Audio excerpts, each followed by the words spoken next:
Else wants to go grocery shopping on a day like today. Just ripping the house apart. And what's the phrase I'm looking for?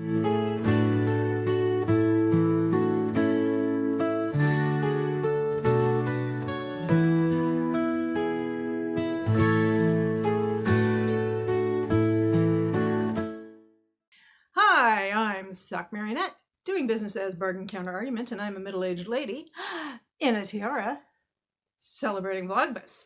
It is Friday, December 19th, day 19 of Vlogmas. It is a little after 4 in the afternoon, and it has been rainy, windy, and overcast. That comes with the rain and the wind all day. It's been fairly warm, though. I think it actually got up to 60, so it was a warm rain, especially for this time of year. And I thought it was going to be a great day to get stuff done, and it kind of was, but anyway, let's go back a moment, though, because yesterday I went to Gillette Castle, just like I said I was going to, and I got my clips and everything. It was so incredibly bright. It was a very clear, bright day, and there's still some snow on the ground, so highly reflective. It wasn't cold, though. I mean, it was chilly. It wasn't warm, but it wasn't super cold. And I thought when I got up to Gillette Castle, because that's up on a hill overlooking the river, I thought it was going to be cold up there because it's frequently windy and cold up there, even when it's relatively temperate elsewhere. But actually, it wasn't. It was very still. Perfect conditions for taking video, except that I couldn't see what I was doing. And like at one point, I thought I was taking video, but my camera was still on the still photography setting. And I was like, oh, fortunately I caught that. I got the clips I wanted to get. I tried to get some clips of Goodspeed Opera House in East Haddam. I'm still confused about that. I tried to get some of those. Those didn't work out for me as well. So I decided to go down to Chester, which is, over the river and through the woods. And I wanted to go to Montgomery and Taggart, which is Connecticut's first and so far only romance bookshop. And while I was there, I went to the ferry landing and shot across the river. That was in yesterday's vlog. I did go to Montgomery and Taggart. I'm going to do that as a separate video because I picked up some stuff and I got some clips. So I'm going to do that as a different video in a couple of days. And then I made a couple of other stops and I went and picked up some lo mein and some egg rolls for lunch. And Mom Marionette was very impressed. We had a nice lunch from that. But I was so tired after dealing with the sun. It was just so incredibly bright that I actually literally came home and just kind of moved from one room with the blackout curtains closed to another. So I'm moving through a succession of dimly lit rooms for a couple of hours before I felt up to actually looking at stuff. I mean, I wasn't mad about it. I wasn't bored. And at least I didn't get a headache. So, I mean, a lot of times that's the kind of thing that'll give me a headache and even a migraine, but that was all fine. So it was just kind of I was just too tired and I didn't feel like being on camera again. I was just like, yeah, I don't. So that's why you just got this clip saying, yeah, I here's the footage. So then this morning, it was of course filthy and I knew the weather-wise, I knew it was going to be bad, but I had an appointment. And I was going in to see Angie, who is the lady who does my wax on, wax off. I just wanted to get it taken care of. I think the last time I saw her, we were talking about how her daughters were going back to school. So it's been, a while. She looks at my face and she goes, well, the advantage of you waiting so long is that I have a lot to work with. So we had a good time and she let me take some footage in her shop. But so I'll have that at the end. And then I did take some footage of the backyard so you could see what the weather was like. That'll also be at the end, but it's not so bad in the backyard. I live in this tiny little valley, so we have this microclimate. So in our little valley, it's always much nicer than it is in the rest of town.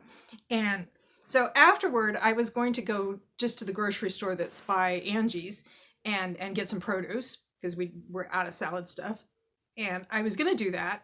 And then I thought, well, I'll go over to Aldi if I feel energetic enough.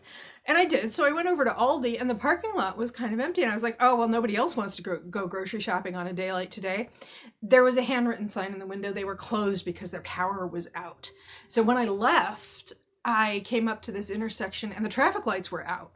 And I'm driving along this main drag and Dunkin' Donuts and Walgreens and the gas station, all these places, no power. So I was like, okay, I'll go back over to my side of town and I'll go to Stop and Shop. And I was trying to get there and I went on a shortcut and there was a tree in the middle of the road. So I had to turn around and leave.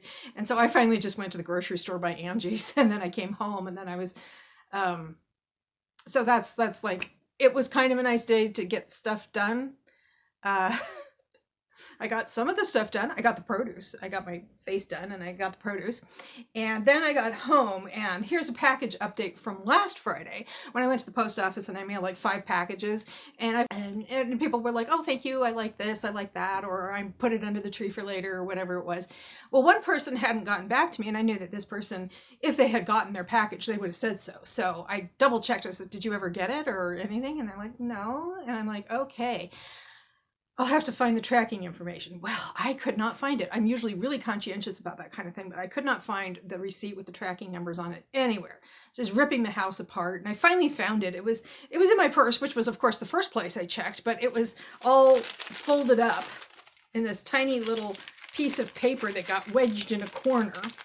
Anyway, it turns out that the package hasn't been lost. It's on its way to the recipient and they should get it within the next day or two. By the way, I asked her if she had informed delivery and she didn't know what informed delivery is. So I'm going to just put this out there as a PSA and I'll put a link in the description. Informed delivery is in the United States. The United States Postal Service, USPS, has something called informed delivery. And that is you sign up for it, put in your address and everything, and then you'll start getting a daily digest and it'll tell you like what your mail is going to be. And frequently it has previews. If it's something that would fit easily into a scanning machine, there'll be like a little picture of the envelope. So you can be like, oh, I'm getting a Christmas card from Sock, or, oh, I'm getting my, my year-end wrap up from the water company, whatever it is. Unless it's like a weird size envelope or something, and then you might not get the preview, but it'll tell you that you're getting mail that day. And it'll also tell you if you have any packages coming. It doesn't say anything about your outgoing mail, but it'll tell you if you have packages coming and you can follow them and everything. So that's just a handy thing. And so she signed up for informed delivery and she said, well, it's not showing a package coming for me, but that's probably because I just signed up for it. So we were like, oh dear. So I actually did find the tracking and like I said, it all should turn out in the end. And also speaking of packages, I got this in the mail. This nice bright pink mailer. And this is from my buddy Nicole. And she had it sent third party and she said she forgot an enclosure. And so she had a note. Let's see if I can find it. She said, "Here's what you can consider the greeting, the enclosed greeting." And it said, "Let's see, Merry Christmas, sucker." Now that's for my sister. "You will bow down before me before the place is awash in the blood of the innocent." Oh yeah, that's my mom. Anyway, she had a nice cozy message for me, which I don't have handy. A little bit of an edit because I thought I could open this barehanded, but I had to get some scissors, and while I was up, I got the note from Nicole. She said, "May your Christmas be cozy, your reading list long, and your time for reading plentiful. I'm so thankful for our friendship, and I hope this gift helps you make the most of your 2026 reading." Thank you so much. I'm wondering if it's a book journal or something, because it's the right kind of shape and feel. Oh yes, I got the scissors for a reason. I had to laugh because Kristen was opening some mail the other day and she's like opening it. She says, "I should do what Sock does. I should, open it before I start recording." And it's like, actually, I never remember to open them before I start recording. I just edit the bits where I'm opening them out. But this time I left that part in just for Kristen. The Reading Companion Journal. Ooh. That is so pretty. Okay. And more packaging. It's got a little plastic slip cover. That's easy to open. Oh, look at how pretty that is. Oh. It's got the kind of gold that's not super shiny. It's beautiful. This reading journal belongs to. It has a QR code. And it has it tells me how to use this journal. I'll use this journal how I want. Thank you very much. And it it has a little thing where I can put my star rating reference because you know, everybody's a little what's the phrase I'm looking for? Idiosyncratic on how they rent. Oh, look at kitty, kitty. My bookshelves right there. Quick reviews, and then you can do like the whole thing where you can sketch or paste in the book cover. Very nice indeed. Oh, and then there's more. There's book series reviews. There's all kinds of stuff. This is very pretty. So that's the book reviews. But there's more. Book series reviews and book of the year. Oh, you can do a bracket. There's a book bingo. And upcoming releases and recommendations. And this is very cool. I usually don't keep a reading journal. I just kind of put it in Goodreads as I go. But this will be fun, especially since I have all those markers that I picked up at various stores over the last couple of weeks. Thank you very much, Nicole. I really appreciate it. It'll be a fun way to try something new with how I track my reading. And it is a really, really nice book and very well made, just lovely design. Thank you so much. I really appreciate it. So yeah, that's been my day of stuff. So I think that's pretty much it for Friday, December 19th of Vlogmas Day 19. And if you enjoyed what you saw here, please like, comment, share, subscribe, or don't. I am not the boss of you, and I hope you have a good day or night.